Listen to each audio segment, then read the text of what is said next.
జగన్మోహన్ రెడ్డి గారు రాష్ట్ర క్యాబినెట్లో బర్త్ ఖరారు చేయడం, మంత్రివర్గం ఇవ్వడం, ఇలాంటి వారందరినీ కూడా ఎక్స్పోజ్ చేసి ఈరోజు రాష్ట్రం మీద తోలడం చాలా బాధాకరమైన విషయం.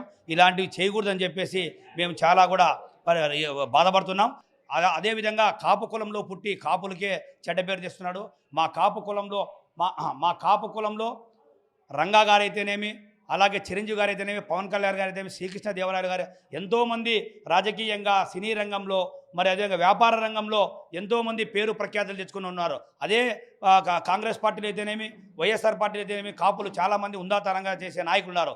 ఇలాంటి బ్రోకర్ రాంబాబు గారు వల్ల మాకు మొత్తం కులంలోనే చెడ్డ పేరు వస్తూ ఉంది.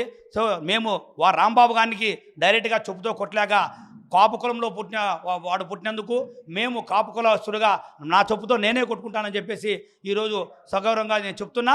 రంగా గారు విగ్రహాలు విజయవాడ నుండి విజయనగరం వరకు విగ్రహాలు నెలకొల్పారు. ఈరోజు రంగా గారి విగ్రహానికి పూలమాలలు వేస్తున్నారు. ఇదే ఆంబోతు అమ్మటి రాంబాబు గారి విగ్రహానికి చెప్పులతో కొడుతున్నారు. వాని డైరెక్ట్గా కనపడకుండా ఒక పేపర్ వాని ఫోటో తీసుకొని ఫోటోకు చెప్పుదండలు వేయడము, దిష్టి బొమ్మలు చేయడము, ఈ రకంగా చేస్తూ ఉంటే